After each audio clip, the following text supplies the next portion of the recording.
शेरू एक गली का कुत्ता था। उसका कोई मालिक नहीं था, लेकिन पूरी गली उसे जानती थी। वो हर सुबह उसी पुराने पीपल के पेड़ के नीचे बैठा मिलता, जहाँ से पूरी सड़क दिखती थी। लोग काम पर जाते, बच्चे स्कूल जाते और शेरू सबको चुपचाप देखता रहता। एक दिन उस गली में राहुल नाम का एक लड़का अपने माता पिता के साथ रहने आया। राहुल बहुत शांत स्वभाव का था और ज्यादातर अकेला रहता था। पहले दिन जब वो स्कूल से लौटा तो उसने देखा कि शेरू उसके घर के सामने बैठा है। राहुल ने धीरे से हाथ बढ़ाया, लेकिन शेरू पीछे हट गया। फिर भी उसकी आंखों में डर नहीं, बल्कि जिज्ञासा थी। अगले कई दिनों तक राहुल रोज शेरू को थोड़ा थोड़ा खाना देने लगा, कभी बिस्किट, कभी रोटी। शेरू अब भागता नहीं था, बल्कि दूरी बनाकर बैठ जाता।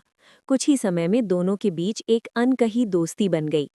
एक शाम तेज बारिश होने लगी। गली में पानी भर गया। राहुल खिड़की से बाहर देख रहा था कि तभी उसने शेरू को नाले के पास फिसलते देखा। शेरू पानी में गिर गया और बहने लगा। राहुल बिना सोचे समझे बाहर दौड़ा, जोर जोर से चिल्लाया। आसपास के लोग भी आए। किसी तरह एक आदमी ने डंडे की मदद से शेरू को बाहर खींच लिया। शेरू कांप रहा था, भीगा हुआ और डरा हुआ। राहुल उसे अपने घर के बरामदे में ले आया। उसकी माँ ने पहले मना किया, लेकिन शेरू की हालत देखकर उन्होंने उसे तौलिया दिया। उस रात शेरू पहली बार सुरक्षित महसूस कर रहा था। अगले दिन से शेरू गली का नहीं रहा, बल्कि राहुल का साथी बन गया। वो उसे स्कूल तक छोड़ने जाता और छुट्टी के समय वहीं इंतजार करता। बच्चे उसे देखकर खुश होते। कुछ लोग अब भी उसे भगाते, लेकिन शेरू राहुल के पास ही रहता। एक दिन राहुल बहुत उदास था। स्कूल में उसके दोस्तों ने उसका मजाक उड़ाया था।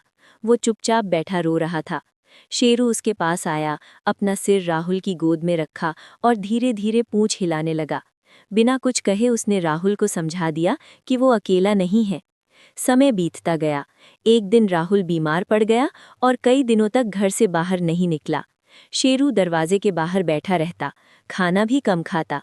जैसे ही राहुल ठीक हुआ और बाहर आया, शेरू खुशी से उछल पड़ा। कुछ महीनों बाद राहुल के पिता का ट्रांसफर हो गया। उन्हें दूसरी शहर जाना था। सामान पैक हो रहा था। राहुल सबसे ज्यादा परेशान था, क्योंकि वो शेरू को छोड़ना नहीं चाहता था। शेरू भी जैसे सब समझ गया था। वो चुपचाप बैठा था।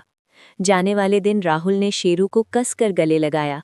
उसकी आंखों में आंसू थे। तभी राहुल के पिता ने कहा, अगर तुम चाहो तो शेरू हमारे साथ चलेगा। राहुल की आंखों में खुशी लौट आई।